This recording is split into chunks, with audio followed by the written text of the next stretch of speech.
Welcome back, everyone, to the Adventures of Equinox, a Rime of the Frostmaiden campaign.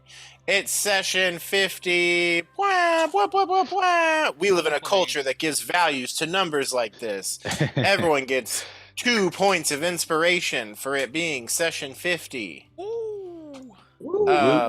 If you need a break, just say it, and we'll take one. Let's take that group pick. Is Tony Baby back? Tony, there he is. Yeah. I have sometimes when I'm reading, the zoom's completely gone, and I'm just looking at a document, so I can't see. All right, 1, 2, 3. Great job, everyone. Happy birthday, Bryce. Thank you. Bryce. Oh, happy birthday. Happy birthday. Thank you. You get an additional point of inspiration for it being your birthday while we're playing. Wow. Congrats on aging. Thank you. Thank you more so for anything surviving. I love surviving. It's actually my favorite thing to do. Most people don't know that. Well, you're doing a great job at it, buddy. Wow. One of the best group pictures yet. Corey, you look sassy. I love it. I love it. Okay. If you need a break, just say it. We can take one. Zoom pick taken. Bryce, roll a D100 for me. Ooh. You know, this would be the game, right? Sure. Which one do I have? All right. 75. All right. Glandwil and Skywatcher, please send me the spells you have prepared for this night of performance to come. You all have had a chance to long rest, so at this point you can swap out all sorts of stuff. Glandwil, specifically, you've had 2 long rests, so if you want to change out 2 of your cantrips, you could. Just so it's said. I'll think about that. That's a new thing wizards can do. Once per long rest, they can switch out one of their cantrips for a different cantrip. It's super cool. That's neat. And it makes sense. They're fucking wizards. Okay. Last time we played, you all had a big-ass battle with a bunch of ghouls and ghasts in the remaining mining tunnels of the halls of black ice that had yet to be explored and cleared out by your group. It was early in the morning. You all are exhausted from your fucked-up dream you'd had the night before, and it was tough going. Eventually, you all, busting out all the stops, using all the powers, you had seemingly defeated all of the ghouls, and Jasper ventured alone into the mines where they had poured out from, and got sneak attacked by a ghast and 2 ghouls, and was nearly killed. Thanks to the roll of a die, however, they went after the rest of Equinox instead of the down body of Jasper. And Equinox persevered, using all of their various spells and abilities to finish off the undead foes. Finally, fulfilling your all's agreement with the Dane of Clan Battlehammer, Stokely Silverstream. This was the thing I was supposed to copy and paste. I'm a real goofball. Okay, hold on. Boom. Roasted. No. This. Can you all hear my cat when she meows? I did that time. A little bit. So cute. Okay. Yes, finally fulfilling your agreement with Dane Stokely Silverstream of Clan Battlehammer. You all searched the mines and found nothing of great interest or threatening. You then retrieved Clay and Hugo, the awakened shrubs, and made your way back to the surface, meeting up with Helda and the dwarf guards at the entrance of the halls of Black Ice around 10 a.m. on the 10th of Uktar. You asked her to inspect the mines to basically verify about what the work you all had done on Vernus, and she said no. She's not going to go back in there until there are a whole bunch of armed guards and the Dane and Ruby. She's not trying to go crazy. She did say, though, that and she seemed to believe you all, and also seemed to not know about Verna. All of the dwarves having more or less, like, bought into or even hyped up the story of the Halls of Black Ice, so much so that they were like, we have to hire other people to do this that don't know all these crazy stories about this place. But in the midst of that, Jasper doing some mind probing, she seemed to not know about the threat that you all faced and defeated. She did say, though, that if you present the Dane with a detailed story, he loves stories, of what you dealt with in the mines, that, you know, he would compensate you all fairly. But yeah, she explained that the Dane would be coming back over here with guards and escort that elemental that they had gotten, Ruby, to go through the halls, eat all the Chardolin, basically see all the dead things that were left behind by you all. And that this process would probably take like more than 24 hours. You all were basically going to have some time to hang out in the western Dwarven Valley Battlehammer halls, and you all sort of in the midst of this decided that you want to play a show for them. Everyone got bundled up. Clay and Hugo were given some extra cover and blankets and clothing, and you all left with Helda and her guards, facing no threats and no blizzard, as you traversed the valley unimpeded within the dim light that day had to offer. Arriving back at Battlehammer Halls, you all made your way to your guest quarters and were offered generous hospitality, warm baths, food, drinks, things to smoke, and you all just, dug into these guest quarters, aware of your safety and the preciousness of these comforts in the Dale. Familiars were resummoned, baths were had, food consumed, booze drunk, herbs smoked, awakened shrubs were mind melding, and eventually you all started just fully relaxing and using some of this downtime to practice your music, rehearse your story for the Dane, do some light smithing. Beverys, the handmaiden of the Dane, was present and available with just the ringing of a bell to answer your all's questions. Glanduil requested some magic spell writing supplies and was told essentially he could purchase them at cost, but they are not free to be provided, and Beverys reminded you that you were soon to be paid for your work should you wish to purchase them. Jasper showed off his magic dwarf mask and got many compliments, and he spent the night, playing with his pan flute, and then the next day and kind of that evening messing around with Corpse Grinder's magic cittern. Skywatcher practiced both singing and using his drum. Drea practiced on their lyre. Lyre? Lyre. How would you say that? Is it lyre? Liar. Okay, interesting. Glanduil worked on his illusion work with Thistle, as well as like blade singing and battle dancing. He had tried to use his swords as a theremin, but this was his first time doing it. Maybe another time.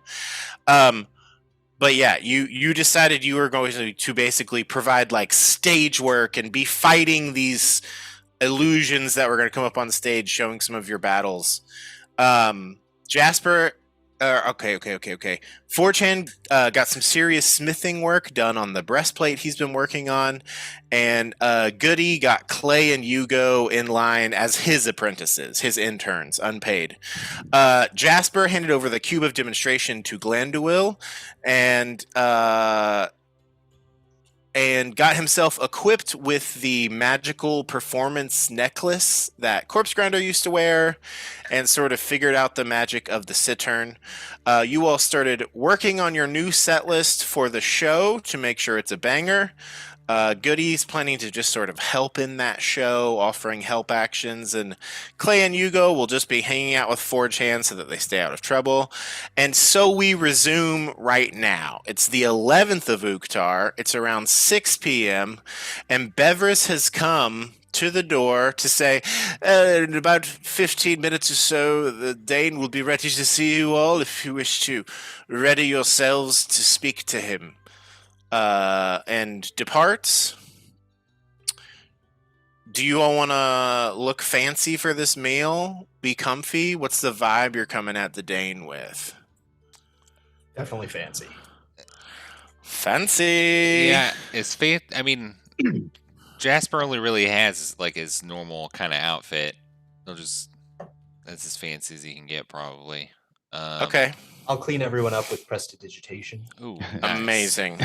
Yeah, Forjan also does not have fancy. He just has. I mean, your fancy is like your armor. He has common clothes and armor. Yeah. Shine it up really well. Skywatcher does not have clothes. He sold his cloak, but he could buy a cube. Right. Do you want to should- have like just a mundane cloak? Because you could have that. Yeah, sure. You don't have. If you want to be naked, you can. But with That's time, dark, yeah. time, resources, and company, you could definitely have a cloak. Yeah, I'll wear a shitty little cloak. Okay. Cool. Really tight. Yeah. It's meant for a human. Yeah, for sure. As you all are getting yourselves ready, you're all kind of like clustered up. Goody says, do you all want the spores Yeah. for the dinner? All right. I knew you would. And his eyes glow, and this mushroom explodes and covers you all in these purple spores. And with that, you all be able to communicate with one another at the speed of thought. Mid-meal, this will allow you all, if someone's saying something, someone else can kind of speak up and be like, hey, blah, blah, blah. You know, whatever it may be. Everyone gets themselves together, and Beverus comes back, and he escorts you all out from your guest quarters into this sort of entrance chamber hall, through. Basically, moving to the front door, there is a hallway that goes to the left. It's about 200 feet long. 4chan and Skywatcher are both kind of ducking as they go through this tunnel, but it ends at a nice ornate chamber. This is one that you've been to before. As you see, it's sort of a smaller hall. It's only like 40 feet deep and across. The walls have torches hanging and are covered in stone carvings, but these look to be simple depictions of dwarves at work, mining, forging, smithing, tinkering, training, just daily life stuff. A table in the center of the room is made of stone and bears plates and cutlery. You see lining the walls of this chamber are a dozen armed and armored guards in sort of ornate-looking armor with full face masks bearing these sort of imposing dwarven, what's the word I'm looking for? Faces. Likeness. I'll just... Yes, perfect. They do not move as you all enter, only watch, shield in one hand, spear in the other. Ooh, how do their masks look in comparison to mine? Because I'm definitely wearing mine. Roll a perception check. You have advantage due to your eye. Okay, so I guess with the way that the mask is on, do I have to cover my purple eye with it in this mask? I don't think you were covering it while you were here at all, right? Had you been? When I have my goggles on, the eye with the purple is stuffed with like cloth so that you can't see it coming through the thing. So, do you want to restrict your abilities of your eye? Well, that's what I'm asking. In this mask, could they see the purple of the eye through it? I would say that it is a glowing purple eye, so yes. But I don't recall one way or another if you have had your goggle. Like I don't know. If I'm inside, I don't have goggles on, so they would have seen it. Okay. Yeah. Cool. So yeah. Okay. Cool. Yeah. So, roll your perception check. advantage. That is a dirty 20. Your helmet looks more ornate. It has more detail. Their face masks in particular look mundane, I will say. So as you all come in, Beverus invites you to sit. A door at the back of the room that you hadn't seen a moment ago opens, and once again, Dane Stokely Silverstream comes in, flanked by 2 more guards in golden armor. Theirs looks a bit more ornate, these 2 that are with him, and do give you the vibe that what they're wearing is magical. He is wearing like a breastplate, basically, but it looks sort of ornate, and he's got a crown on. He's wearing robes. He's got rings on his finger. It looks like he is in his like comfortable finery, but like dwarves wear armor like all the time, so part of that for him is this like ornate breastplate that he has. And he's got, this lovely braided beard and all that. And as he comes in and moves to the head of the table again, Beverus is like, "Now presenting the Honorable Dane Stokely Silver," and he cuts him off. He's like, "Hello, Equinox! I must say," and he like pulling out his chair and sitting down, "I am impressed.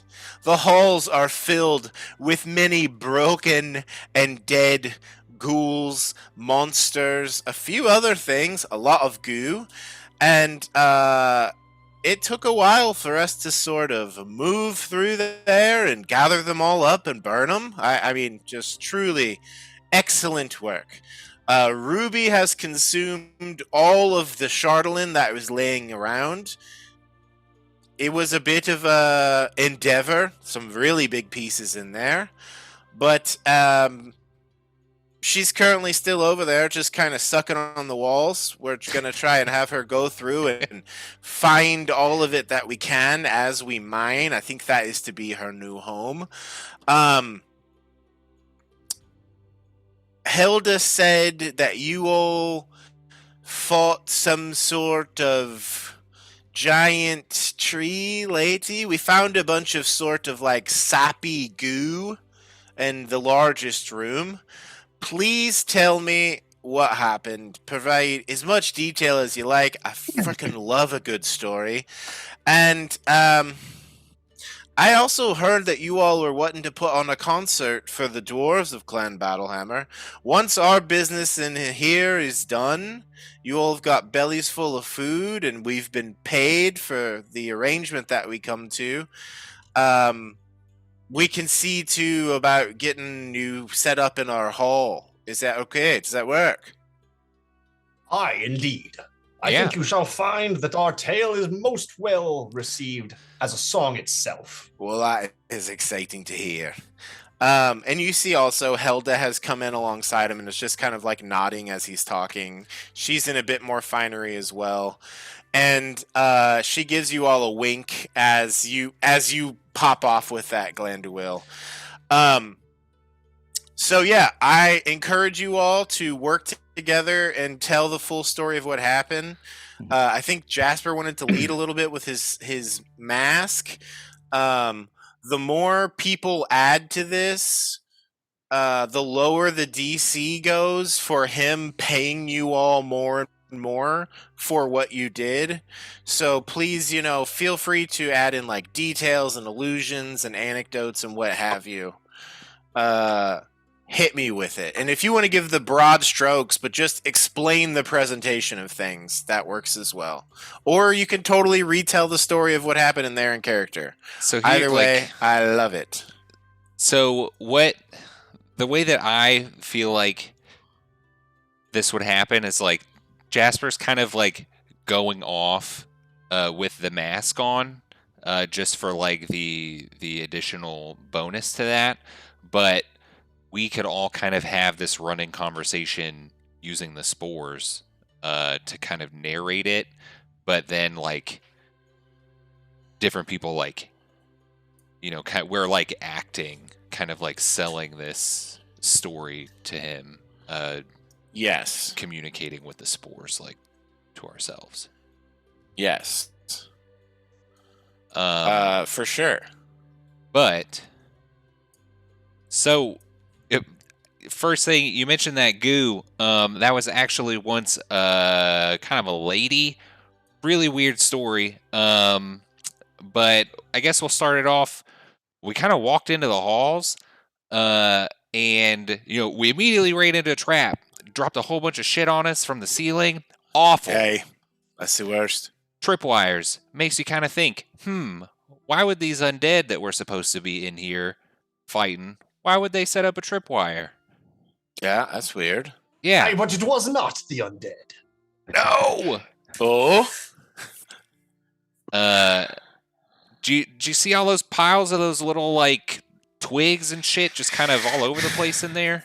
yeah, little needles. And we saw a couple of Duragard with big spikes in their back, too. Yeah. Those needles were things, and they would shoot those needles at you, so you'd have to kind of like dodge them. And now minor illusion, a small needle blade to play along with the narration. Amazing. And when you beat them up, they just kind of collapse into those piles of needles. So every one of those little piles was a thing that we had to kill. Aye, that makes sense. Yeah. Some sort of weird magics. Well, weird, definitely. Is part of it. There's also the undead, which was kind of weird because it was like its own separate thing, but there were two different things going on in there. There was like the whole undead thing that we were supposed to go in there and get, and then all those needle things, the needle blights, they were being controlled by this woman that was inside of a giant throbbing pod in the center of that big room. All that goop that you were talking about, that's what exploded out of her when we killed her. Like surprised and confused. If you all, I guess Goody's like, someone do an illusion of it. Was she like 15 feet Thistle tall? does the illusion. Can Thistle and I stack our minor illusions like one on top of the other in order to make a Absolutely. bigger one? Yeah. Well, like they can just like, because minor illusion is supposed to be like a fixed image, so you could like both be casting them to like make it look like things are moving around. Does that Okay. make sense? It's Yeah. like stop Yeah. motion. you're going frame by frame. Yeah. But it's like, you show the pod and then you show like the next frame is like it getting bigger and then this thing coming out and then like you all fighting it. Yeah, she was like 20 feet tall. Yeah. She's fucking huge. Big ass lady exploding in a 20 feet lady worth of goo. Crazy. And I drank some of it. God. It gave me some powers. It was actually pretty badass. Yeah, we all drank some of it. Indeed, it seemed to be suffused with druidic energy, as if some of the ancient natural magics that control this world were suffused into this pod, and this goo that did fester and boil at its bottom did seep into these druidic magics and perhaps improve them? Yeah. Oh, hey, and we found her book. Do you know who Verna Moonstone is? And he'll kind of like hand over this journal. The Verna journal. Helda comes over and grabs it from you Journal. and brings it back to him, and he starts like taking a look at it. Wow. Weird. Gross. Okay. Yeah, it's got that stuff on it. No, the name doesn't ring any bells to me. Moonstone, Question. though. Does his crown Yeah. count as a helmet? And also, can I mind read out of my own helmet? Oh. I would imagine not. I'm gonna say not while you're wearing it. No, it's like a full head metal mask type vibe. Okay. That's okay. He is taken in the story. Do you all like start showing him the battle? Yeah. Keeping that minor illusion up the whole time. Yeah, absolutely. Keeping it up and changing it along with the story. Mm-hmm. Okay, incredible. Well, That's here's also- an idea. Thistle, you can take the minor illusion of the Vaverna, and I'll do the minor illusion of the party, like just tiny little versions of them. Oh, spread them out. perfect. And we'll have a stop motion battle reenactment. Yeah, I mean, minor illusion can do a 5-foot cube, so it's like you're like doing like a little D&D scene almost, like on the table, if not Exactly. bigger. You like create minis, and he seems to really like that part. Excellent. Okay, so I guess we'll make this a skill challenge. Well, can I show him really quick? Can I show him? Hey, can y'all do the thing where I almost died? And kind of, I didn't see it. Well, so here don't know I what was it gonna looks have like. it be like this first battle with Oh. her is part of it before the ghouls and all that shit. Is that Okay. what you're talking about, Yes. Jasper? Yes. Yeah. Okay. Cool. I guess I need dice too, theoretically. But that being said, would you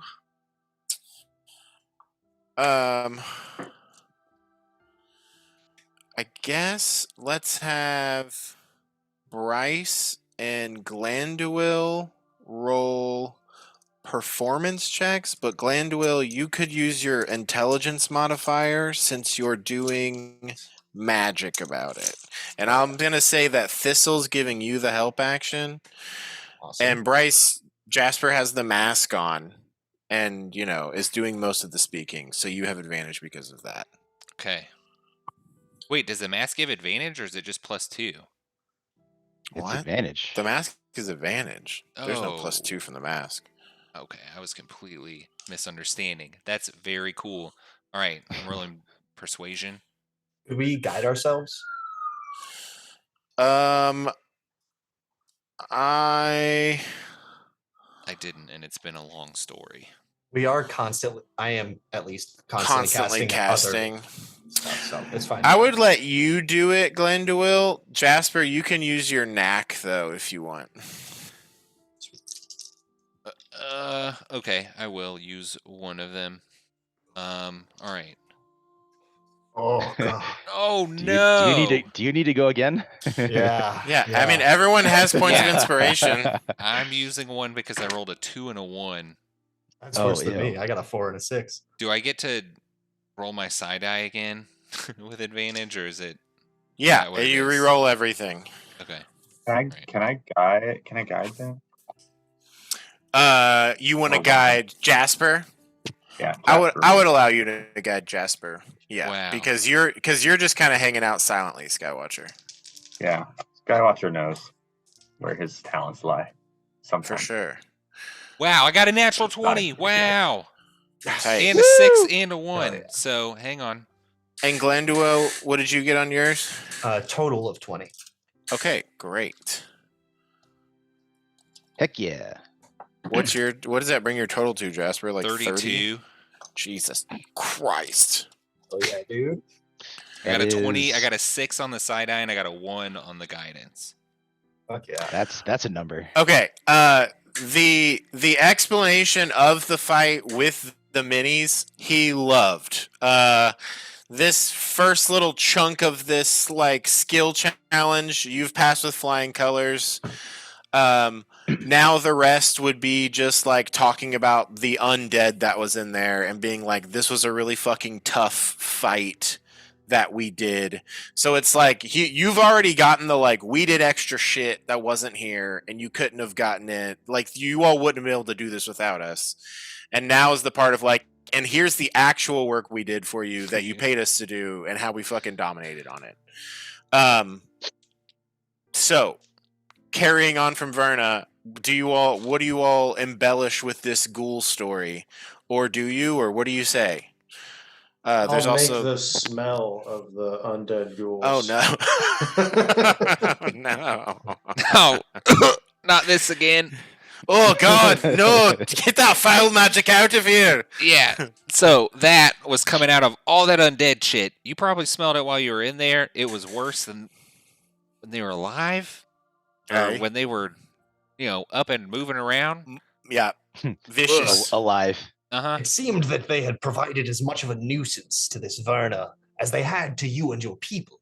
She had sealed them in within collapsed tunnels and rock spills that we had to use our arcane works in order to excavate. You would have been proud of our stonework. So you all took her out and then went around and opened up all these places to kill these undead. Above and beyond.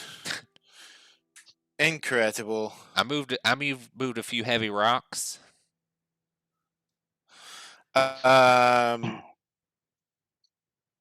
Did you find anything else of sort of note in there while you were going around? We did find this necklace, and I'll show him the necklace of Plant Command. Oh. Tell him this came off of Verna, and I think it lets me talk to plants. Oh. Well, that could be useful. That's interesting.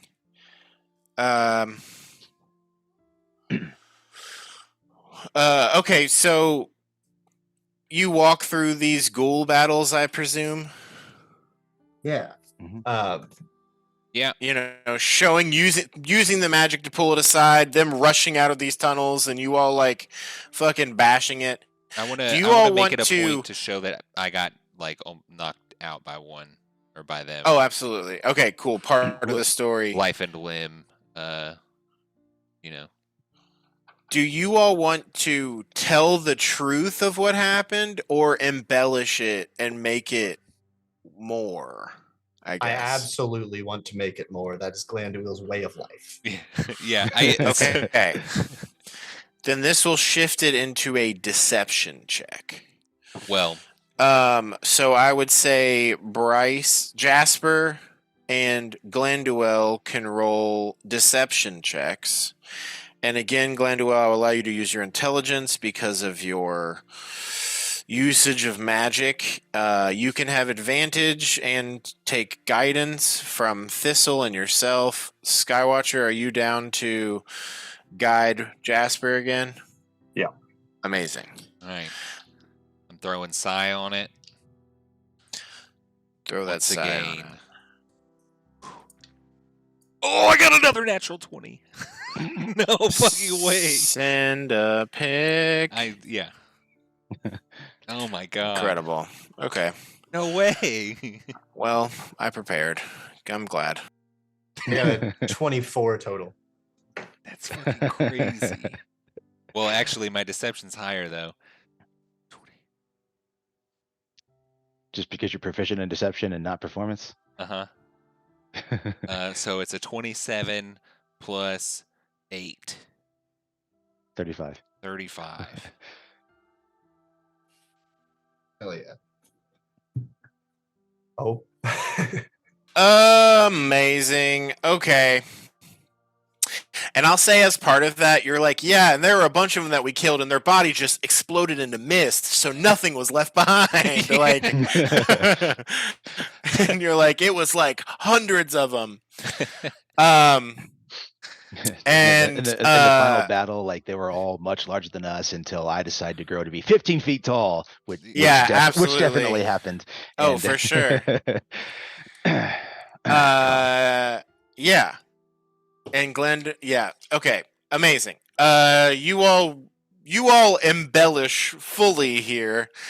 And as the story, and he's just overjoyed. At first there's this look of disbelief, but then it just turns into this just like awe. And as your story completes, there's just this amazing like look of satisfaction on his face, and he's like, okay, before we fully what I have one more thing to add to the story. Okay. We haven't told him yet about Thistle being driven mad by the Chardolin and trying to kill us all. Oh yeah. We definitely include that part to note, like, invoke empathy that the dwarves weren't the only ones driven mad. Okay, amazing. What would that be? Give me Jasper, do you go in on this as well? Yeah, I would. I'll say, yeah. Goody talks about being paralyzed. Drea, goes in talking about Thistle and everything that they had to do to like restrain him and the madness that overcame it. And it's kind of Thistle like showing off like you're a badass and that you as this tiny little guy had to be fully restrained by your entire group. The group does leave out you having wings and flying away, I think, if that's cool. Yeah, appreciate Um, that.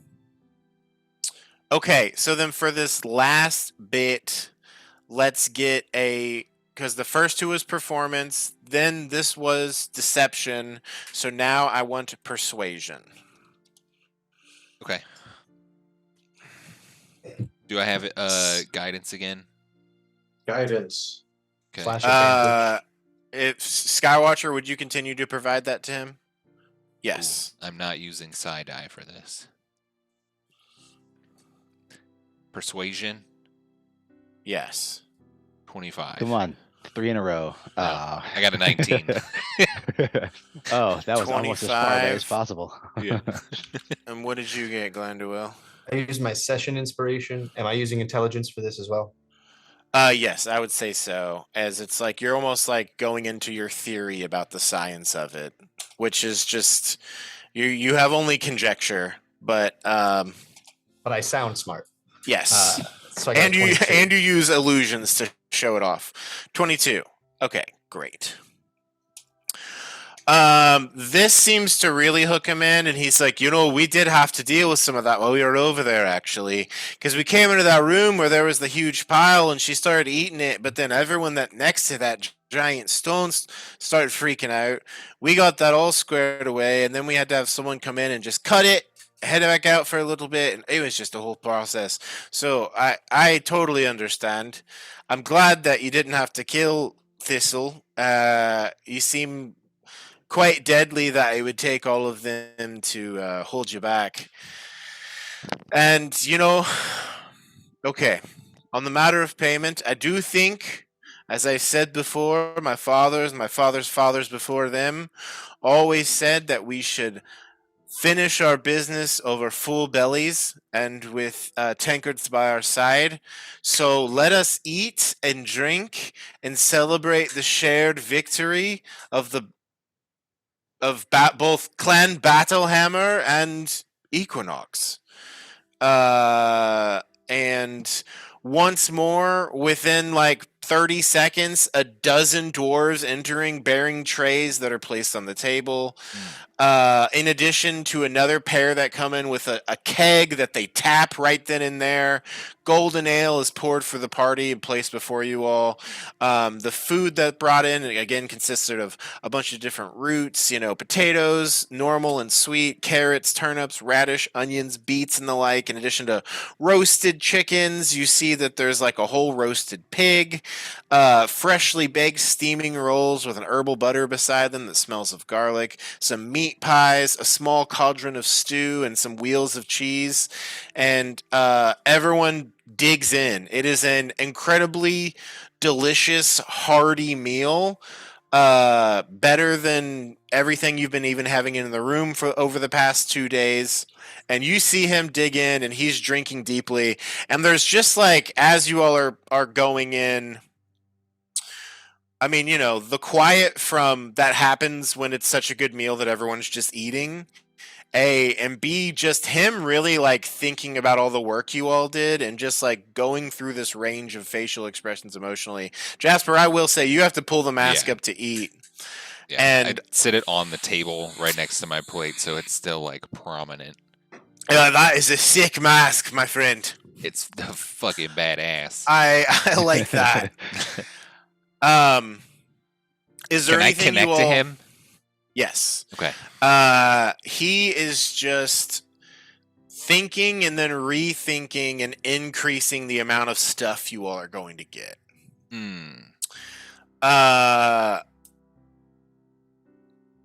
It is... I don't want to spoil it for the whole group, but you start to like get a little giddy hearing his offering. And you get back to your meal. It is delicious. Everyone digs in. The food is not poisoned or anything like that. It is quite fine. And That makes me think it is poisoned. well, I would wouldn't you say say that? it's not poisoned because no one tested it at all. We did all test it, actually, Yeah, I mean, Just I guess without that's testing true. it in mind. As a group, yeah. So as you all finish up this meal, I guess, is there anything you wish to talk about during the meal, or just like light conversation? Let not be said ill about the courtesy and homeliness of the dwarves. This has been a most fine stay in your halls. Hey, it is it's a good thing of the doors to offer the hospitality, especially to a group that has done so much for them like you all. And you can see he is already getting a little drunk, having a good time. Is there anything else anyone wishes to contribute to, or should we finish this meal? All right, with that silence, he belches loudly and says, "Well, I loved it. How about you all?" It was great. Jasper Looking definitely over all the empty drank heavily. plates. I didn't notice before. That plant over there's doing a lot of eating and whatnot. That's pretty weird. Goody's like, yes, I'm trying new things. What? Don't get too close, he bites. Okay. Um. Well, okay. So to business at hand. I had agreed to. Oh, jeez. Okay. All right. Hilda, could you get me that kombucha? Absolutely, right away. And she leaves and comes back, and he drinks it. It seems to settle his stomach. He does keep burping, but not struggling anymore. Okay, so I had agreed to a substantial discount from our Battlehammer storefront, 50% off for the members of Equinox henceforth. In addition, I had offered 700 gold worth of gems to the group as a whole. After hearing about the strife you went through and the extra effort done to uphold your end of the deal, your courage and bravery going above and beyond, I've decided to change the offer. The discount remains. In addition, Equinox as a whole, your group would be granted 3,500 gold worth of gems. That's 500 gold per person. And each of you all will be able to choose one defensive item from our storefront and one offensive item for free. Armor and a weapon. That's 700 gold per person. What? You're not counting Dre or Goody. Oh, sorry. Yeah. Dre and Goody. Yes. Okay. I think checks without. out. Okay.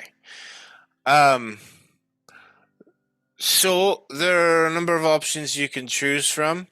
Beverus, give them the coupons and the discount card and the gems right away, Your Grace. And he scoots off and is getting some things together for you.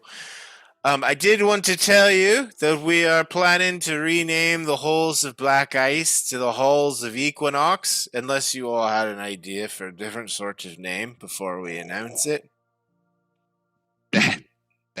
It's an incredible honor. Aye. Well, you all did quite a bit of work liberating it, and it seems right that people live on in those halls knowing your story for what you've done for the clan. And that really takes me to my next little bit here. You all are now allies of Battlehammer clan. Should you ever come across any of our folk out in the world, you need only present them this seal, and he reaches in. Oh, where is it? Oh, there we go. And he pulls out this little piece of gold. And while the gold itself might be worth something, what's more important is the iconography on this actual piece of gold, which he slides across the table, and it bears the coat of arms of Clan Battlehammer. and is basically an official like royal seal. He says, "So if you present this seal to them, they'll know you to be allies of Battlehammer and me, and will assist you all as much as they can within reason. This same seal will grant you access to these halls henceforth by merely presenting it at the door. It is for your group as a whole, so you shall only get one. Don't lose it. Don't abuse this power or our hospitality, or it will be revoked. Not that I think you would, but I got to say that. My lord, what So, are you gonna do?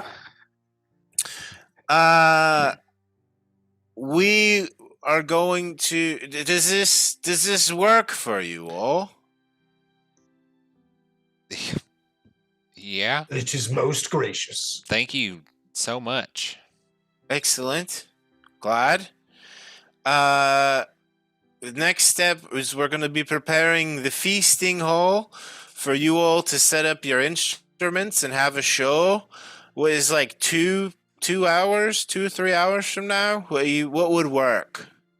And as he's saying this, Beverus returns with this bag of 3,500 gold worth of gems. 2 coupons are given to everyone. One looks to be for basically like a martial or ranged weapon, or martial. It's just like a coupon for a free magical weapon and a coupon for a free magical armor, like either armor or a shield or something of that sort. In addition, all of you are given discount cards. This looks to be a basically permanent discount for the smiths of the what is it called? Black Iron Blades. Battlehammer Industries storefront. Oh no, Black Iron Blades are a fucking joke. I thought they were Clan Battlehammer. They were Clan Battlehammer. Oh, I see. Oh no. Well, Glandul's never been there, so he doesn't know. For sure. Yes. So, this bag of gems presented. Everyone gets 2 of these coupons. A discount card for the Smiths is provided, and the Dane says, "Unless does that time work?" Sure. Okay. Well, unless you all have any questions for me, I can see you all at the feast, and I know that you all had presented me with a list of questions. Yeah. I do have one of a perhaps personal nature. In the effort of expanding this alliance that we have, a means of arriving here upon short notice would be most valuable. Is there any chance that your wizards are in ownership of a teleportation circle? Wow, it's really annoying when you autofill the word. What? I thought oh, there it is.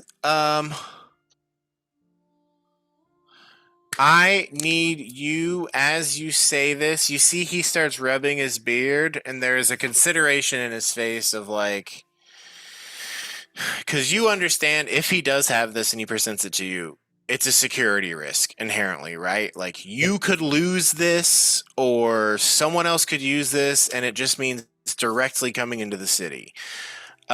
So you are also a hero who has just, helped him a great deal. So I need you to roll a persuasion check, and I will grant you advantage on it. Big money, no whammies. Oh, I got a 1 and a 17, so 17. He says, "Are you capable of casting the spell that lets you use it?" I am not at the moment, but it shall be within my repertoire.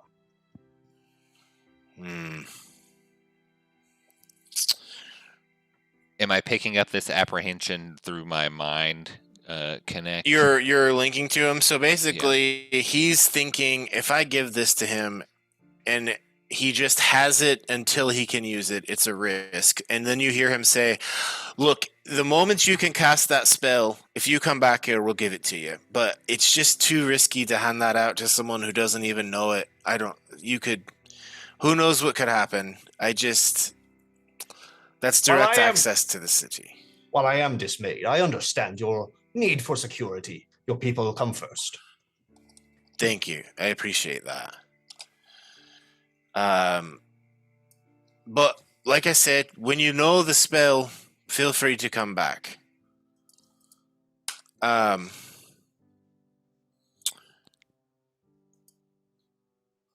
Who says what next? Crazy question. Kind of a couple of times when we've been out here, we've kind of encountered a dragon, a white one. And I think this last time I think it had somebody like on its back, like riding it. Do you know anything about that? Aye, I have heard of this dragon. Her name is Arvitaris. And he's drunk, so it's really kind of hard for you to make out exactly how that is said or written. And held as like Arvitaris. And I'll send the word to the group. She's old. She's been in the Dale for a very long time. I've gotten reports of her flying across the entirety of the Dale, east to west, north to south. I think for her, it's like the whole range of her. I've lost a lot of dwarves to this dragon. Some of them simply walked over her while she was covered in snow, laying on the ground, I guess as a trap. And that was that for them. She's best avoided, I will say. And as far as I know, it's just her up here. But there's no rider? I don't know about a writer. Not from what I've seen or heard. But that's just me. I also don't really study dragons. We do have a place where you could learn. Maybe we've got a library. If you all, want to read a bit or something, or maybe talk to some people. But that's just what I know. She's a dangerous bitch. She's killed a lot of my people. Fair enough. Yeah. So what do you know about like Kelvin's cairn? The mountain. Yeah. It is tall. It is dangerous. Avalanches happen regularly, and I think that there are some sort of, yeti or something up there. We tend to avoid climbing up the mountain. We're more for digging underneath, Okay. Well, I guess kind of speaking on digging underneath, when we were in, the halls, there were a bunch of dead Duragar in there. Like, how do y'all feel about the Duragar? They are dangerous. Yeah, I did see those in there. They tend to be mad.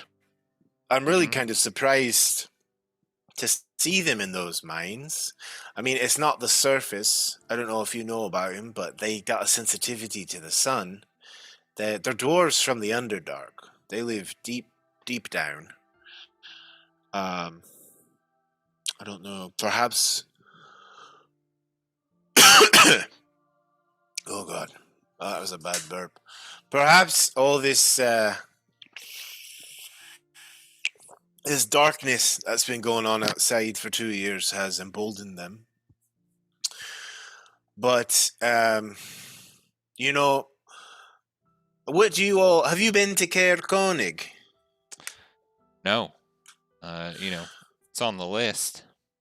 Well, you might head there if you're looking for work or something. I've heard that a bunch of the speaker of the town. His name's Trovis. He's a dragonborn. He's a drinking buddy of mine. he's told me that a bunch of shops and homes are being robbed by, vandals and thieves that they can't seem to find or see.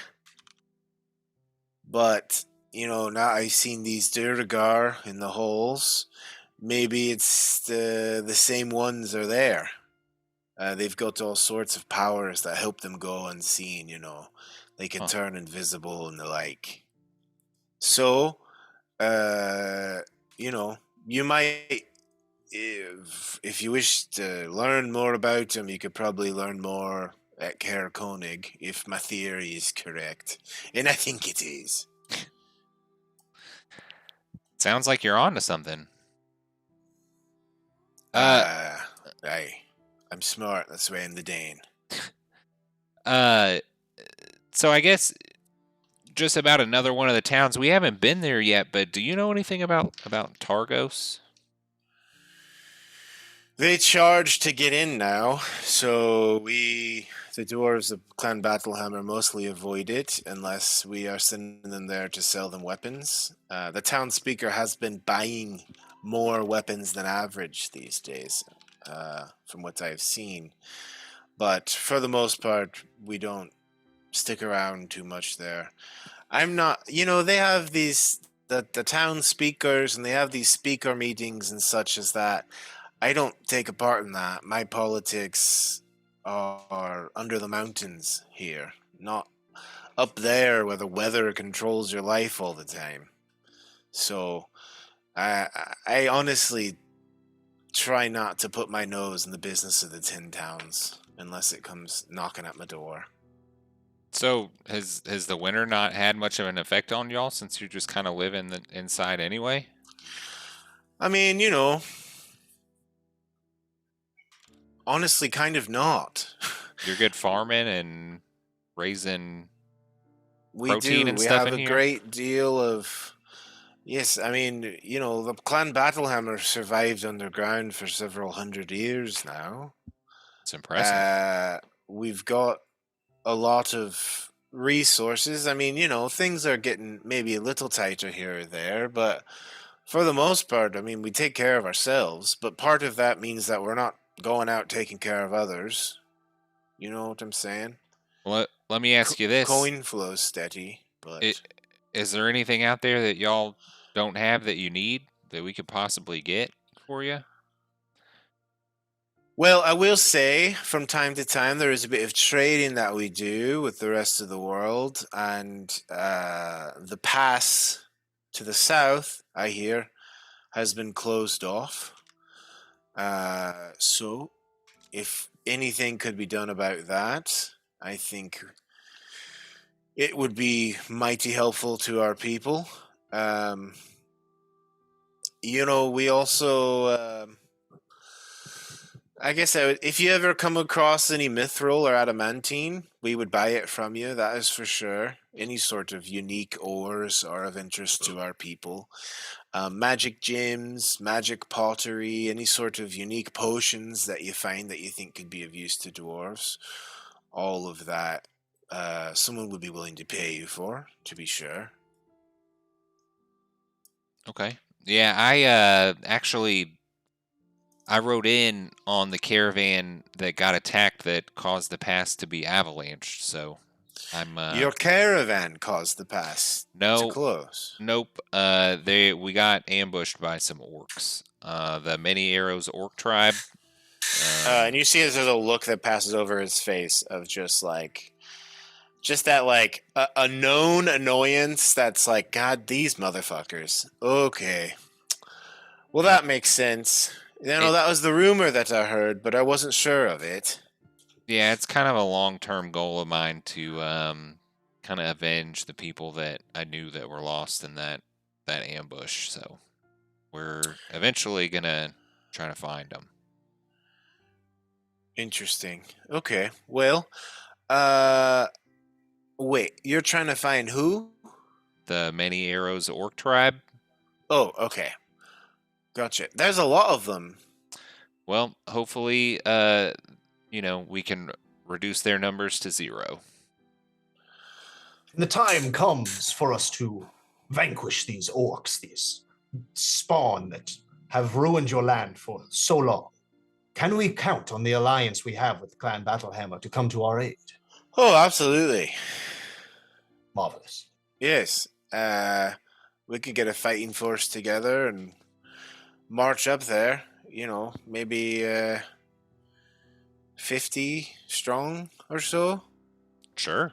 I mean, I don't know if it's something we're gonna do, in the near future, but we'll definitely send word. I think I will be sending scouts to try and get a look at this situation. Incredible. Any info we could get. And you see Helda kind of like perks up at this and gives a nod. Go ahead. What were you saying? That's really it. Let me see.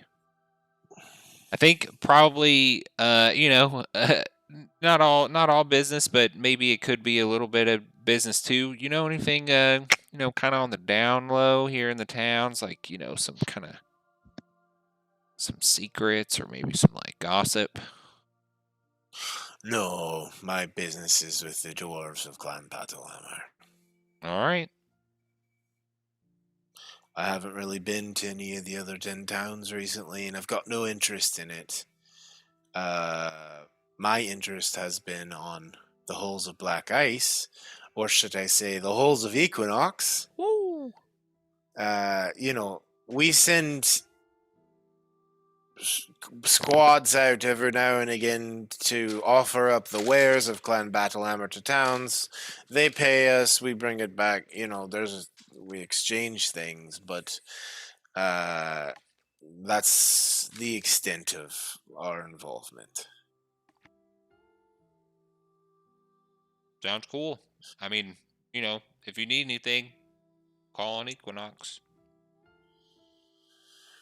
I'll keep that in mind. Do you have any more questions? We heard a rumor of this big, kind of black spire out kind of the middle of nowhere. Have you heard anything about that? I know it's outside of the mountain, so you might not know, but... Yes, I mean, I have scouts that range now and again. They haven't been up to it, but they have seen it. I gave them orders not to approach, as we were focusing all of our resources on the halls of black ice and all that. But, yeah, as far as I know, it's been there for some time. But I have no interest in going out into the dale and looking at some black spire. If you find out what it is, feel free to let us know. All right, maybe we'll go check it out. Aye.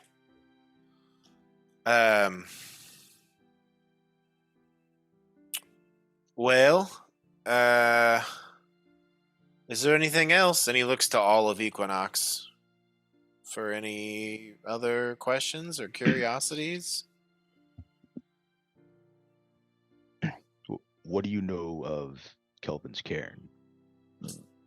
We plan on heading up there soon, but we are unfamiliar with that area. Yep. Very tall. Tallest mountain in the Dale, beyond, the spine of the world. Avalanches are a danger. We don't like to climb it.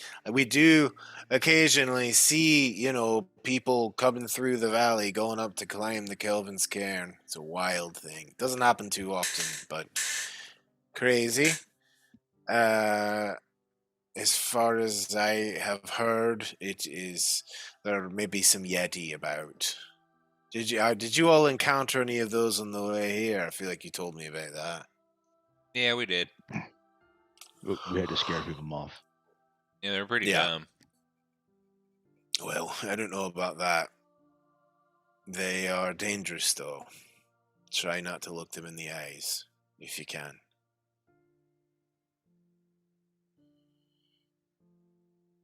Noted. You're heading up to Kelvin's Cairn, then? Yeah, we're looking for somebody named Oyami Nartok. Oh. Yami Nartok. Ah. Let me see. Let me do a roll. I just remembered that there's a section on the character sheet for allies, so we can put Clan Battlehammer in there. You Nice. totally Hell yeah. can. Yes, yes, yes. Are you all still on the map of the world? Yes. Okay. Yep. Cool. So you all can see that. 1 second.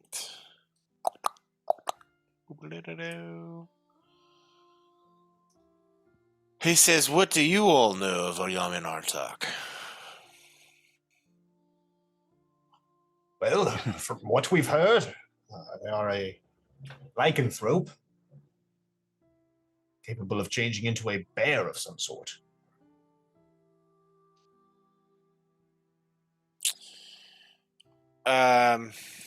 And I guess I need from either Jasper or whoever asked about Yamin Artak to roll a persuasion check.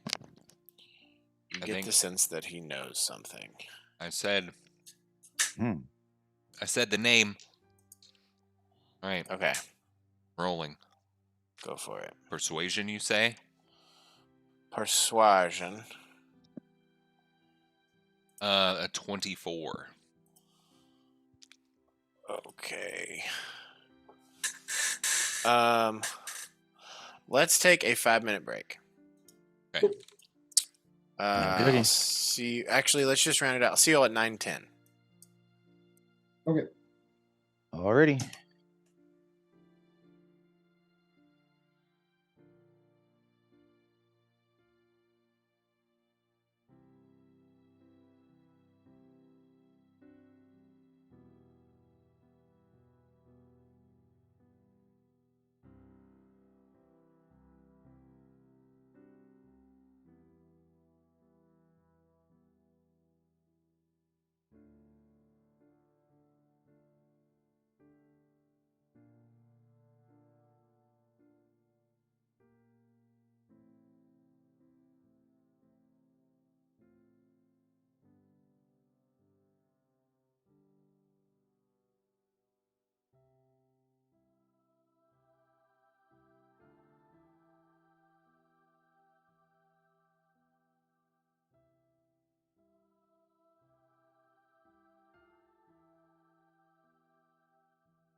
returned.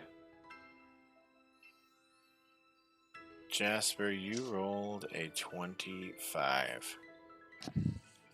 Sorry, He says, 24. do you mean to do... What is your intentions with the Yominar talk?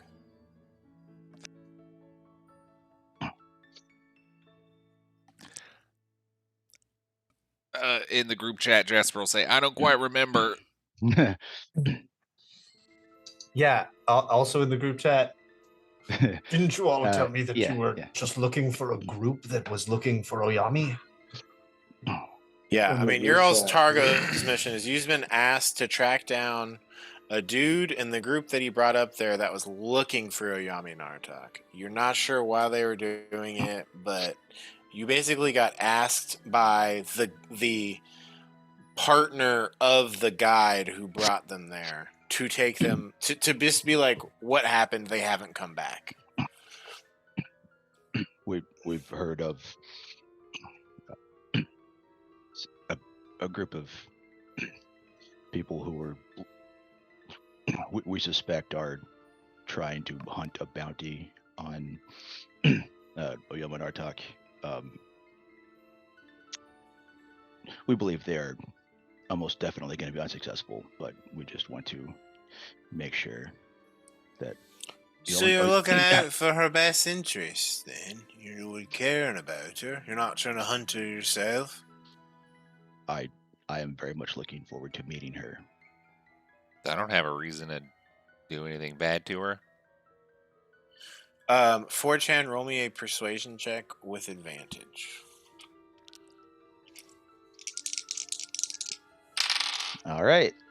20 total. I'll take it. Woo! Great.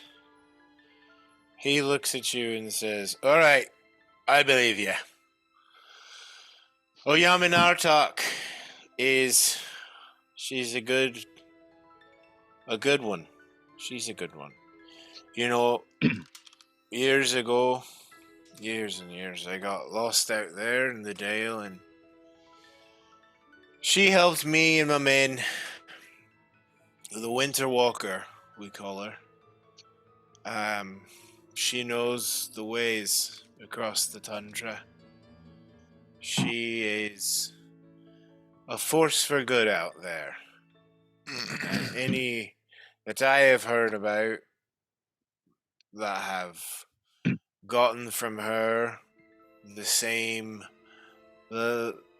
being a polar bear, have all been good people too. So you've actually met her. Have you Long also, time ago, decades. have ago. you by chance met Far Roamer? Because I actually ran into him, and he is a friend of hers. I have not, but I have heard of this Far Roamer from Helda says. Me, I have heard about them. I met Far Roamer, I should say. Yes. I wouldn't trust this information with just anybody, but I feel like I can trust you all. So, If the rumors are true, then she's formerly from my clan. Whoa. I have every interest in meeting with her and learning about her journey. That's cool. well, I hope you find her.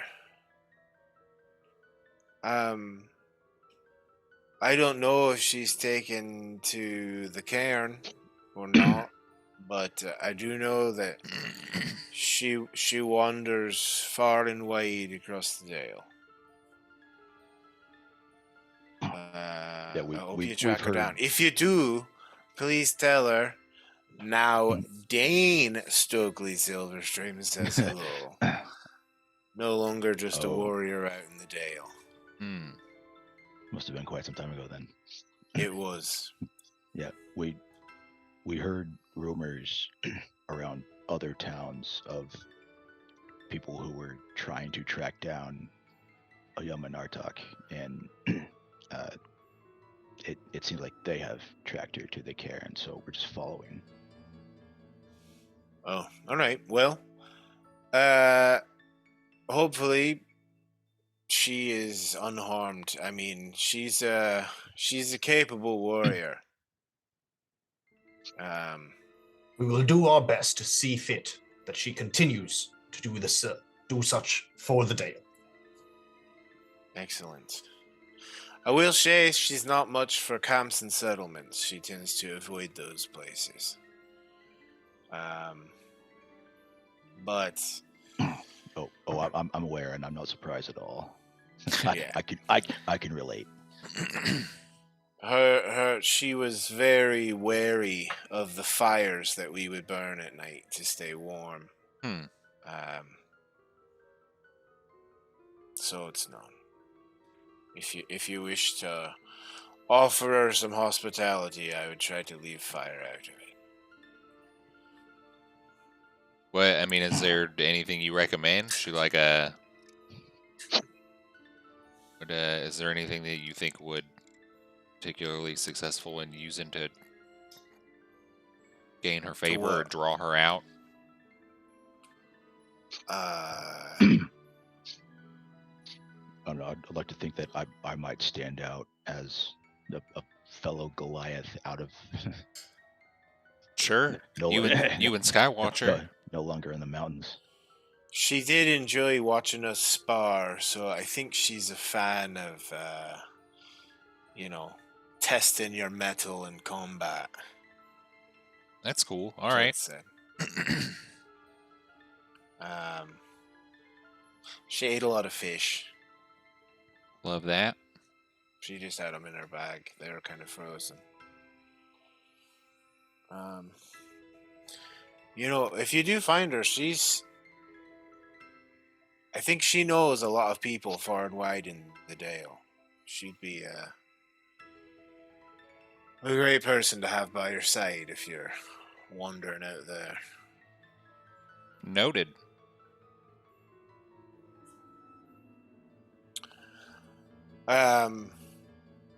Yeah. Is there anything else that I could help you with? So we have the tallest mountain and avalanches to be wary of. And Yeti. Are there? Yeti. Oh yeah. Is that the? Are those the biggest concerns? Is there anything else we should be worried about? As far as I know, goats, but they're never too bad. As far as the things that will want to rip you to pieces and eat you, or kill you, that would be the thing. All right. Have you ever been in an avalanche? Yeah. In the caravan. You've been covered in it? No, we avoided that. It was close though. A lot of people I know got covered up in it. Got any advice?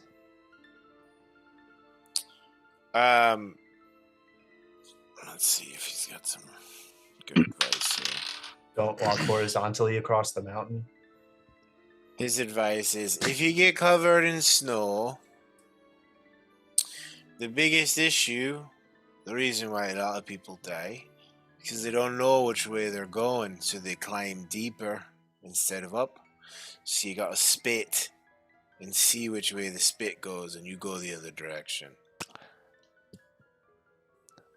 Won't the spit go whichever way you spit it? No, it will God. Dude, Don't.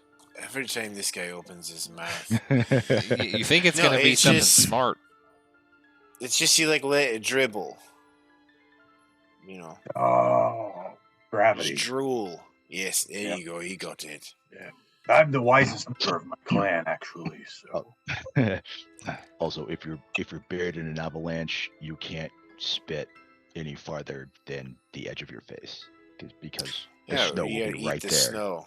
Well, you eat it. Of course. Make a bubble around yourself. Use your arms. Bubble. If you eat it, won't you just expand the same amount to the snow that you ate? Matter cannot be. Look, Snow, when alright. it melts, is actually much smaller than the amount of snow that is solid. You're right. Yeah, no, I've noticed that. Oh yeah, you You definitely know, do that. I also could just prepare, create and destroy water, and then I could just destroy the water. But again, That may probably be isn't the actually smartest destroy. thing you've said all night. That's pretty wise, actually. Yeah, that's good. Problem is, I never have that prepared. I hate that. It's so stupid. Such a stupid waste of a spell. We're literally surrounded by a form of water at all times.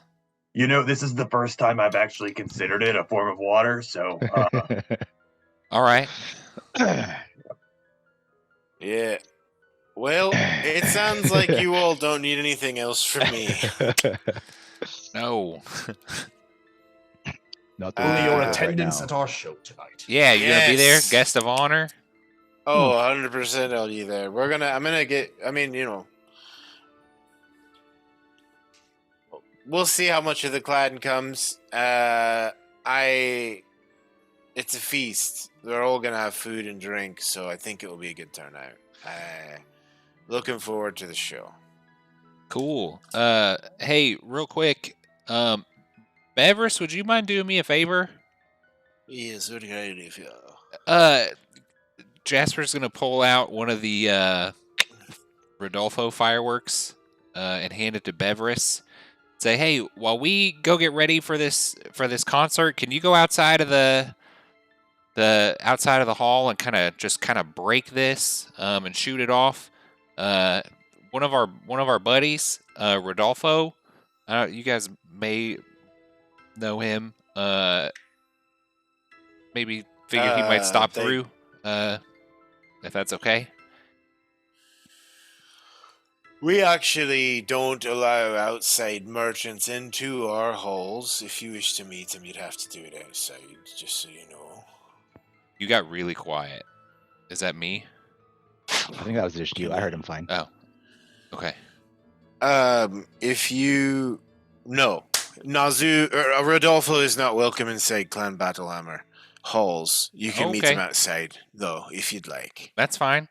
Would y'all let us know when he gets here, maybe? Is that okay? Yes. Okay. Thank you. Yes, Appreciate that. Absolutely. Will there be anything else, or could I escort you all back to your rooms? No, that's it for me. I believe I'm set. Just please ensure that there is another case of pipe we delivered. Oh. Seems we ran out last night. Yes, absolutely. Can I get some potting soil? Yes, we could arrange that. Thank you. Cool. The Dane says, I will see you in the halls at like 2 hours. That works still. Sure. Great. See you then. And he gets up and disappears through that back way with those guards. You all are escorted from this feasting hall and make your way back to your rooms. You will have just the smallest bit of time to get yourselves ready. Is there anything in particular you'd like to do as preparations for the shows? Spells to be cast one way or another? I have Jasper on the pan flute and or cittern if you want to play it. Skywatcher doing vocals and drums. Glenduil doing blade song and illusion work. Drea on the lyre. Thistle providing prestidigitation, minor illusion, druidcraft, the pipe of smoke monsters. The cube of demonstration being used. Glenduil potentially using silent image. Saving that for the Verna part. Cool. Jasper, you were going to put on the necklace, I think. Unless you wanted to give it to somebody else to help even things up. So someone else can take the performance necklace, since I have advantage and my side eye. I'm gonna spend the time up until the show because I gotta regain those 2 side eye that I use. So I'm gonna just meditate and bonus action regain and then do it again. Well, you'd regain and then meditate and then but yes, because you automatically have one that you can get back. Okay, so then I only need to meditate for an hour. So I have an hour left. Yes, Okay. for sure. 4chan was going to basically just sort of keep an eye on things and make sure Clay and Yugo get into any trouble. And Goody was going to try to just sort of help as a stagehand where possible. If you all can come up with things that Goody could do to help. Usually the light spell was cast on him, but I don't think anyone in the party... Actually, do you want to have taken the light spell, Glenduil? Oh, yes. Good call. I'll switch that out for... You could do like that or dancing lights or something and just like have them like moving in front of Glenduil or moving in front of Goody so that he can like project the illusion or not illusion, like the shadow of your all's logo. That's what he normally does. Yeah. I've already used Prestidigitation today, so I'll swap it out for Mage Hand. Cool. Fantastic. Is someone else taking the chain? If nobody else is going to take it, I'll wear it. Skywatcher, maybe you could use it, Goody says. Yeah, that's probably a good idea, I guess. Yeah, it's going to look cool because you're naked and you're going to have that big chain on, and then I'm not going to wear a shirt, so I'll have like my chain on, so we'll just be 2 dudes with no shirts and chains. Are you going to wear that mask? Yeah, hell yeah. I have a question for the DM. Yes. If I wanted to use silvery barbs to grant someone advantage on their performance, could I give myself disadvantage while attacking an illusion? Technically, an illusion, things just pass through. Silvery barbs is triggered by someone else succeeding on something and you want them to fail.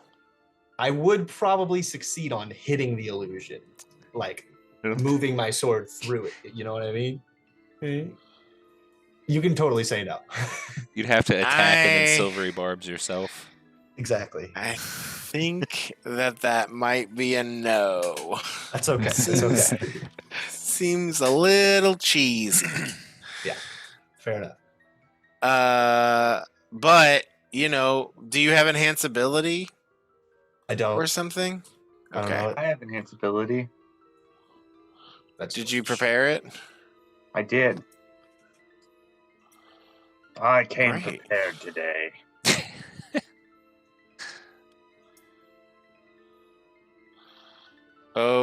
Okay.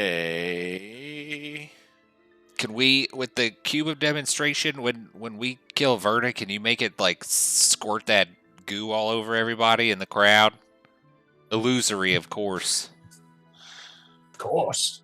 It's got like a 15-foot illusory radius. Or not radius. It's like 15 feet cube. Yeah. That's the vibe. And I can like move the cube from on stage to like over the audience. Yeah. So that the illusion is just on them once she is exploded and no longer there. Amazing. Like a Guar show. Can someone roll me a d12? I have one. Okay. I got a 7. Okay. Thank you. Okay, it is currently 7:30 p.m. You all are going on at 9:30 p.m. You all are getting yourself together, getting ready for this show. Any more prep? Any costumery or what have you?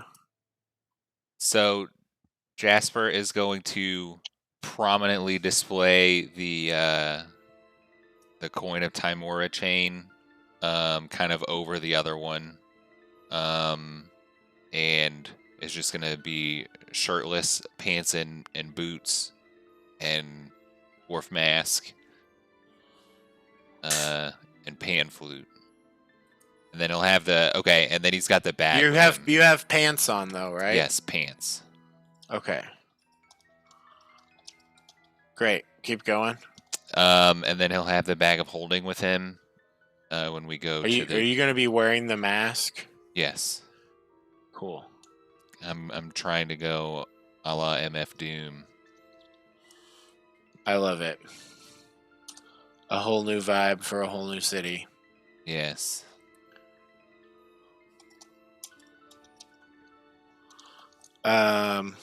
Okay. Glandua, what's your get up? My standard adventuring gear, because it already looks fucking awesome. Type. Skywatcher, are you rocking your shitty robe, as you called it? Or shitty cloak? I think, how much prep time do we have? Do I have black dye? I'll say that if you ask for it, it can be brought to you pretty quick. I don't know that you just have black dye. Black. Okay, so you request dye, and Bever says, "Might I ask what this is for exactly?" Oh, I just want to make my cloak black. I think it would look cooler, for the show. Would you like instead we get a tailor in here and do a quick measurements and get you something fitted properly, or do you wish to actually dye your cloak black? Pretty clever. Yeah, I guess I could just get something made. I could have someone brought to the room. We could get something together for you rather quickly. Yeah, let's do that. When they show up, Jasper's gonna be like, so with that cloak, does it stop at like his human back, or does it end on the horseback?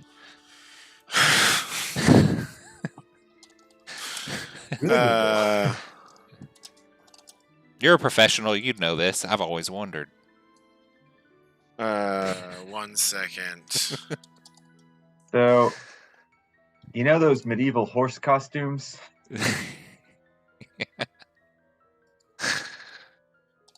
I think so. Full body horse thing. Mm-hmm. I feel like I'm imagining something like that, except cloak.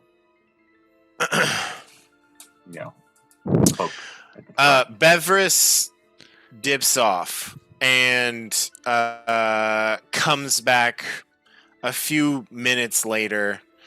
And I'll say, Jasper, this is like in the midst of your meditation still. Okay, that's fine. If you want to end it early and do this, it's probably like 7:45 at this point. The show's at like 9:30. And when Beverus returns, he says, "This is Doran Stoneseam. He is the talented tailor here at Clem Battlehammer." And Doran is a stout and sturdy dwarf with a stocky frame, pretty typical of the clan. He's got a kind of ruddy complexion, a result of all his time spent indoors crafting fine documents. His skin, you can see, does it's like he has permanent dye on different parts of his body. Like he's been doing this so long. He has, comes in with just this full sort of tool belt, this thick leather belt, which is both decorative and has all of these pouches and tools that he uses for his trade. And he comes in and he's like, "So what can we do for you? What are we looking for?" And you present your centaur self and he says, "Okay, this is, I will say, the first time you've ever done any sort of clothing for a centaur. Where would you like the cut? Because I can think of a different way you could do it. Do you want it to go all the way down over your hooves, or what are you thinking, sir?" Maybe not over the hooves, but come down, go down my back, and then kind of drape on the side, and maybe have a I'm thinking a little clasp up here and then flows back and just kind of hangs down the sides. Covers my butthole too. Oh, okay. Do you think you could make a mask? Like not a full mask. This cloak's probably going to covers be my like eyes. 13 to 14 feet long. And you see he like has brought in this little stool that he gets up on and starts like measuring you as he's talking to you. Mm-hmm. I can whip something together super simple, really quick for tonight. Simple black with a clasp.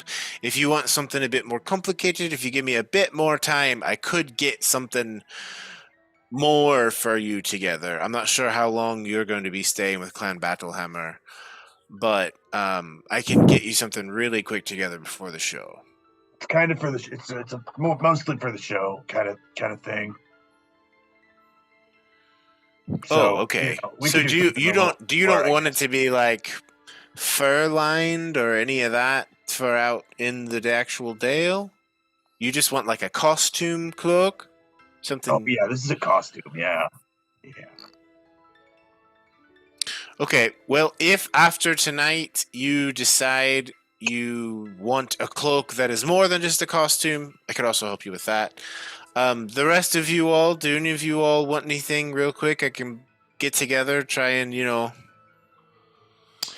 What about he like looks to each one of you.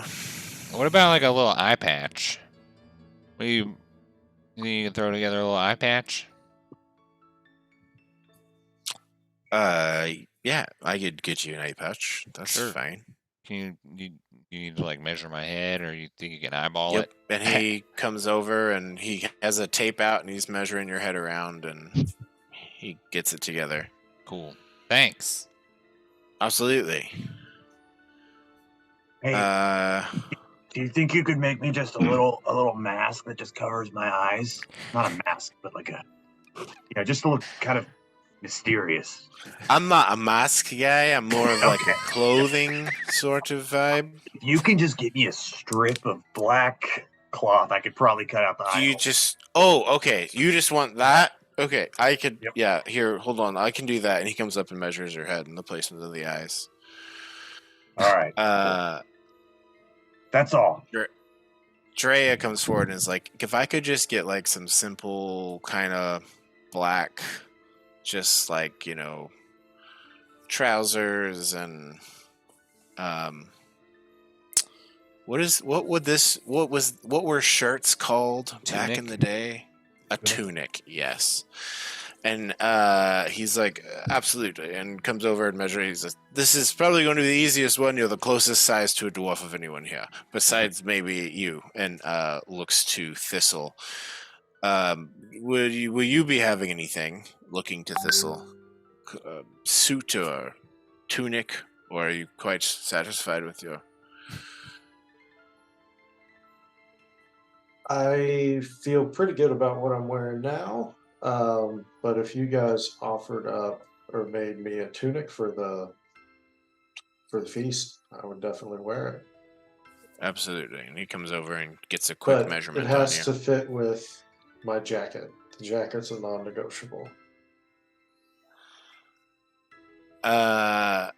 Roll a deception check as you say that, if you would, or I guess persuasion. Persuasion.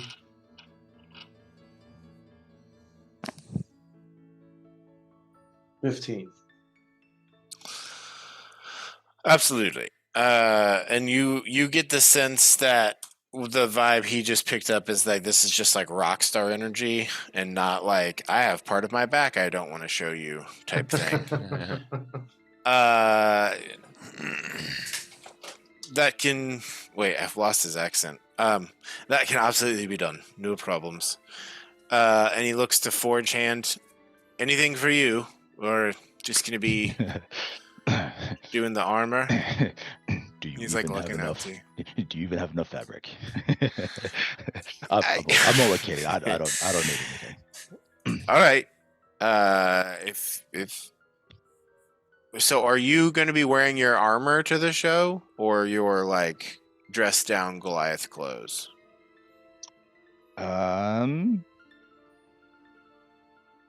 Yeah, we're trying to present two kinds of things. I'll wear my armor. Okay, It's cool. It's nice and fancy-ish. Goody comes over and says, "I need to request some," and he's like, "Oh, good lord, the plant's fucking talking." Yes, I can do this. Can we get some stuff for some more shrubs? We just need like some cloth that can be wrapped around us to keep us warm. Yeah, we can do that for sure. And like goes over it and measures them a bit more. Unless there's anything else, I will see to this right away. And he dips off. Unless, did you all have anything else? Yeah. Landuo, were you going to get something? Yes, I have noticed that this cloak of mine does provide a great deal of protection, both from spells and magical attacks that might come at me. Hey, However, it's nice, it's fancy. it seems to be a bit lacking in protecting me from the cold. Would you mind lining it with a black fur of some sort? You know, it's actually a funny story how I got this cloak. I was traveling with an old party of mine, the Wander God. Yes, and one of them, in fact, was a dwarf, much like yourself. His name was Bartok Battlebeard. I'll take care of this. Yes, absolutely. If you hand it over. Yeah. Yes, for sure, for certain.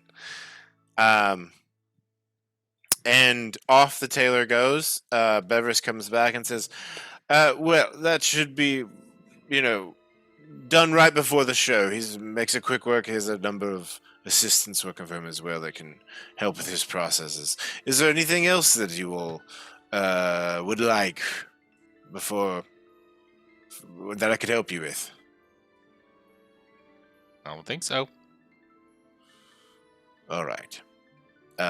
Just if you need me, just ring the bell. I also, so it's known, I set your little firecracker off outside of the door, so they should be the Rodolfo. Yeah, it's hanging above the sky. thanks. Appreciate you. We'll let you know when he arrives.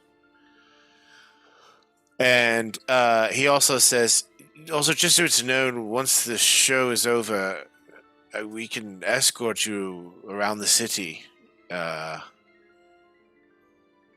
today or tonight afterwards. I'm not sure if you will be in a state for it. Or tomorrow. Just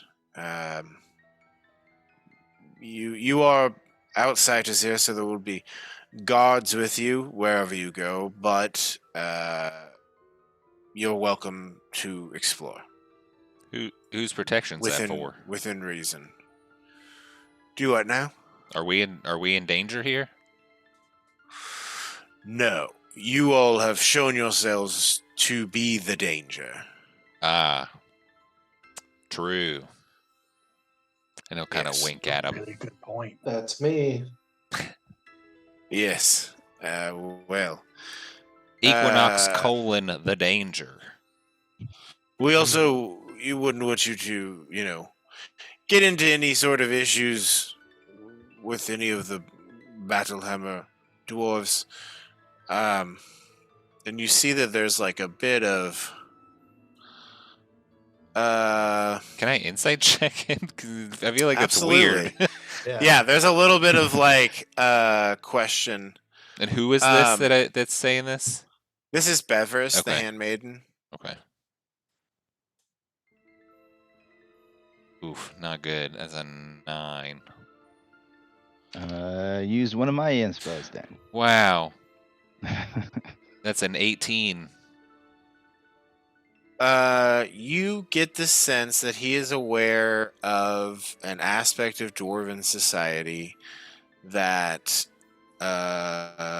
maybe has not been presented to you yet. You sense uneasiness maybe about him regarding your all's presence in the rest of the city.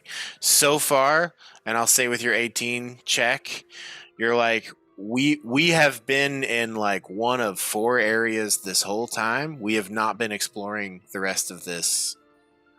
So with it being weird like that, can I connect to him? And sure. then, or is Beverus? Yeah, and I guess the thoughts that you pick up are, he's like, they have the seal, so that should present some legitimacy. But basically, the thought you pick up on is like, maybe not everyone in the rest of Clan Battlehammer, at least right now, necessarily agrees with the Dane's trust of you all. But it's also one of these, like, I just don't know. Like, he's just, like, curious. And maybe you get the sense, too, with, like, looking into his thoughts of just thinking about other times when he's made choices and there has been, like, a question of it amongst them, yet he is still in power. So, like, you know, Okay. I guess roll another insight check now that you're... Well, it doesn't really work that way. Do you say anything? Do you follow this up? Or are you just going to sit with those thoughts? Yeah, I was going to say, well, you know, we'll see what happens after this show. I feel like, you know, we've got to meet y'all here. And, you know, I'm excited to see whoever shows up tonight, and hopefully we'll all have a good time together. Certainly. Yes, I look forward to seeing your presentation and performance. Yes, the story does come through better in song, so. The Rockstar Adventurers Equinox. How exciting.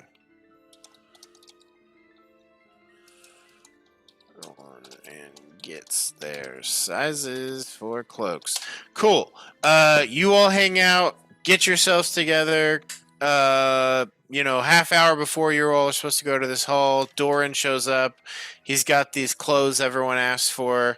Those that got things changed. Glanduel, your cloak is returned to you, and he basically shows like they couldn't punch through it to sew in, so they sort of had to use an adhesive to put in like buttons, and basically your cloak, you can choose to remove the fur lining with like snaps that are all around it.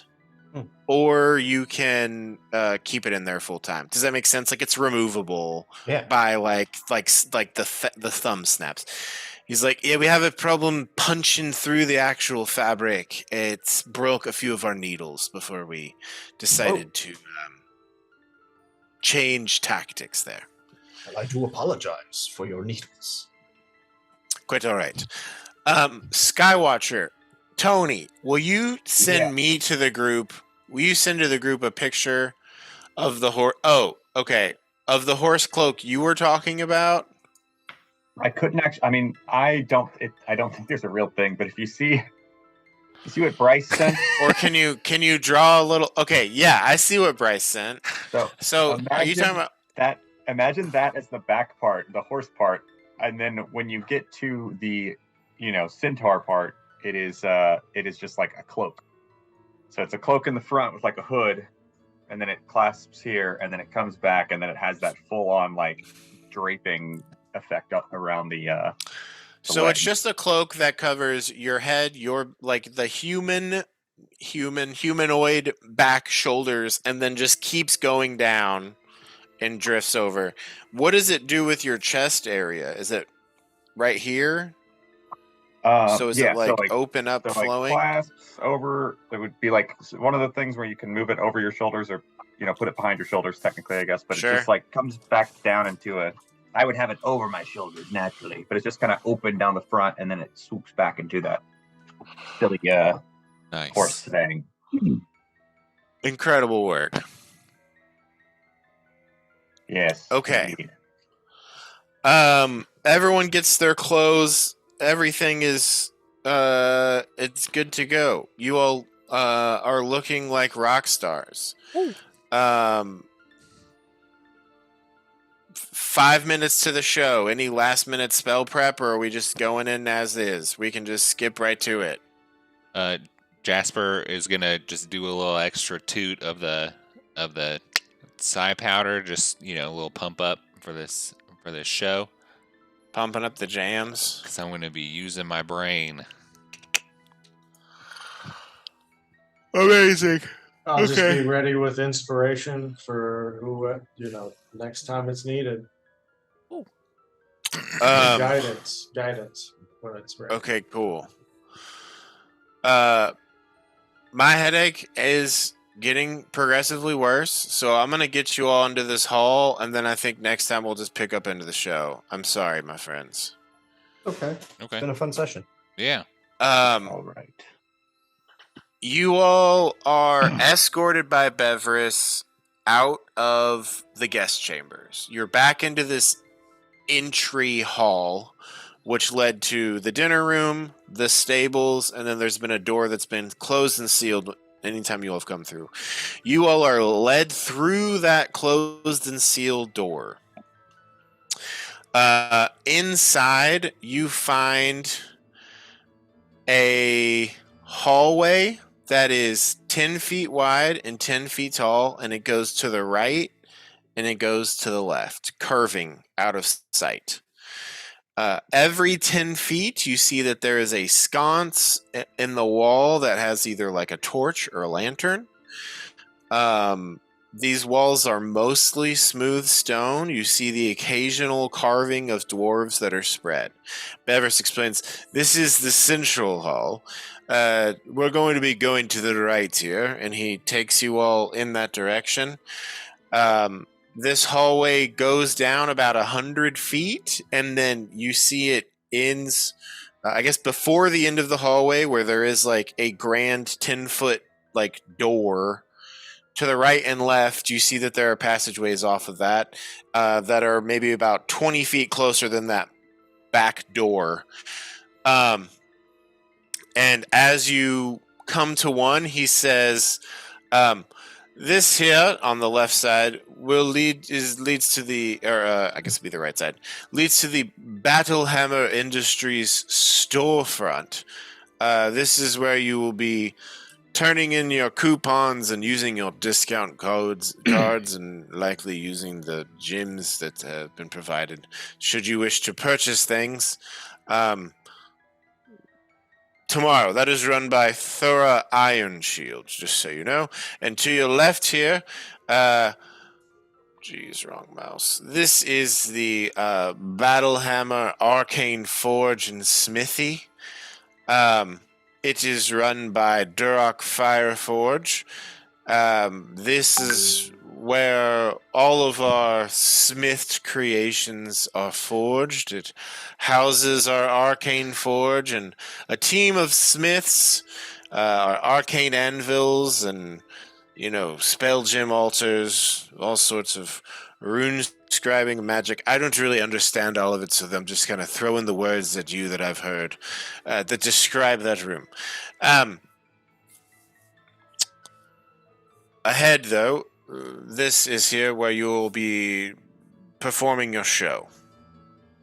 And he takes you through this massive pair of double doors that open into this room, and this grand subterranean chamber that you see serves as the heart of the clan's social and communal life. This colossal hall is a testament to the dwarves' love of revelry, camaraderie, and their unwavering loyalty to their clan. As you step into this feasting hall, you're immediately engulfed by this atmosphere of lively celebration and boisterous merriment. The stone walls are adorned with intricately carved reliefs and banners bearing the clan emblem, and the air is filled with the tantalizing aroma of roasted meats, baked breads, a variety of dwarven ales and spirit.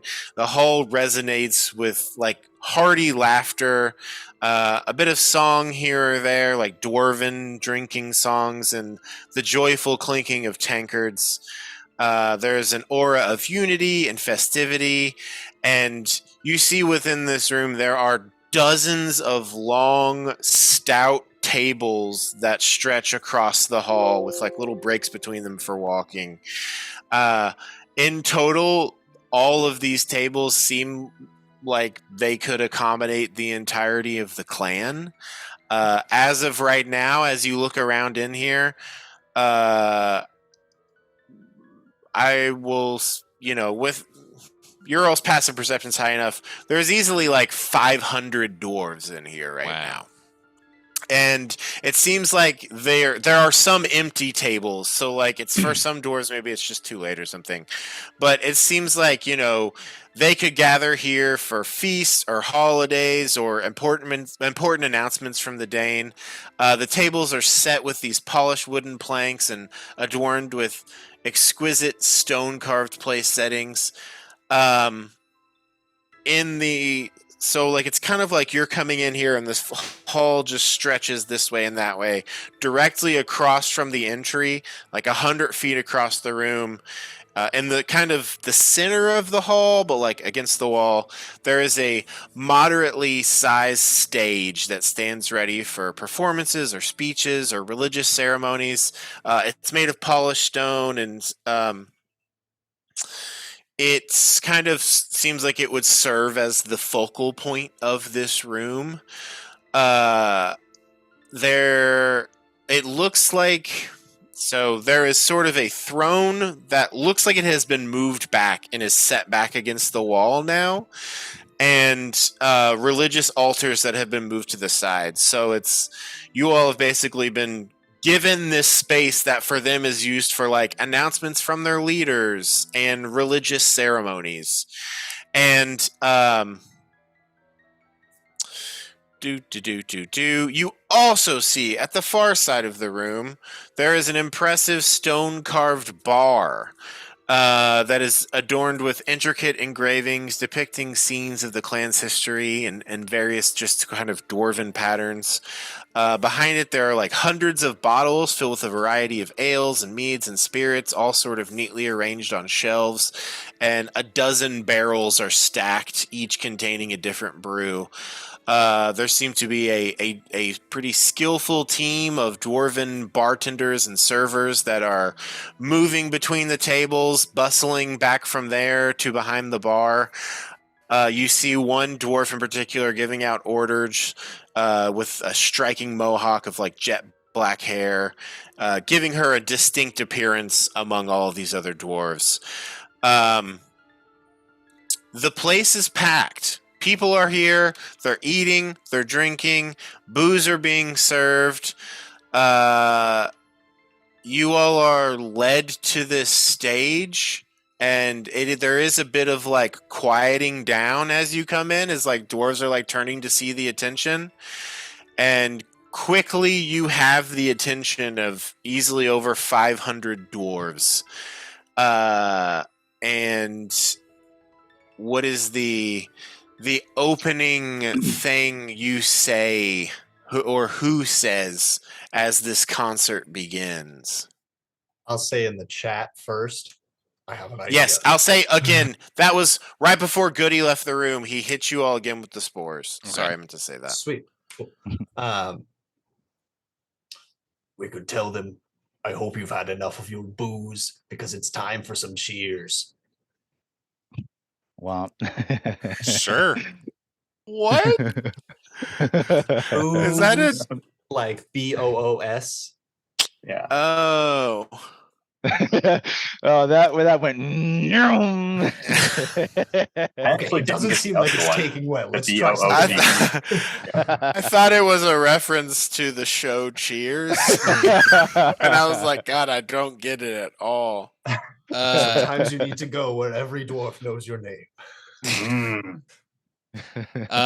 What is, just from our knowledge of these dwarven bangers, what is probably the rowdiest one out of that list? I would suggest that we played that one, just out of the lore that I've learned from Beery and the songs. Cool. Well, I guess I'm less asking for what song are you about to play, and like, what do you say as you take the stage?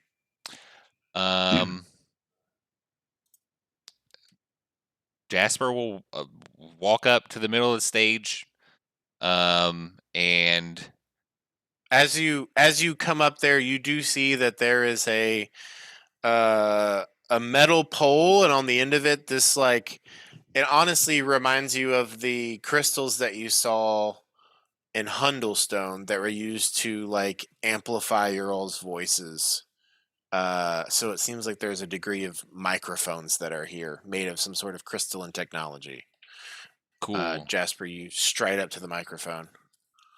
Jasper is going to pull out his pipe that is packed with just regular tobacco, and will kind of walk up to the microphone. We'll say, how y'all doing this evening? And kind of just like spark up his pipe really fast. And I don't know if anyone reacts or not. Roll. Let's just call it a flat charisma check. Cool. Do you have the helmet on? Yes. Give me advantage. Okay, just straight charisma.